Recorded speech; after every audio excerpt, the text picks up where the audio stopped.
Hi friends, good morning. আজকে সকালবেলাটা শুরু হলো জামা কাপড় কাচা দিয়ে। হ্যাঁ, জামা কাপড়টা ভিজিয়ে তারপরে আমি দাঁতটা ব্রাশ করতে শুরু করেছি জানো আজকে, কারণ মনেই থাকে না, না হলে তাই সারাদিনের কাজে লেগে পড়ি। তারপরে 12টা 12:30টার সময় মনে পড়ি, বাবা জামা কাপড়গুলো তো কাচাই হচ্ছে না। তাই আজকে ফার্স্টেই এটা করেছি। তারপরে চা করলাম, বর চাটা খেয়ে চলে গেল। আমিও স্নান টান করার সময় জামা কাপড় কেচে ছাদে রোদে মেলে দিলাম। তারপরে আজকে খেলাম আমি আলু ভাজা ভাত, আর বরের জন্য দিয়ে দিয়েছি ডিম আলু সেদ্ধ ভাত। বর আজকে তাই খাবে, আর একটা জায়গায় যাওয়ার কথা ছিল তাই তাড়াহুড়া করে খেলাম।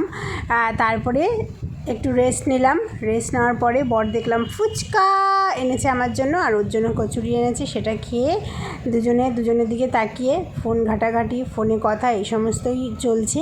তো এই ছিল আজকের রুটিন। যদি এই ছোট্ট সিম্পল মিনি ব্লগটা ভালো লেগে থাকে, লাইক কমেন্ট শেয়ার সাবস্ক্রাইব করো। ভালো থেকো তোমরা।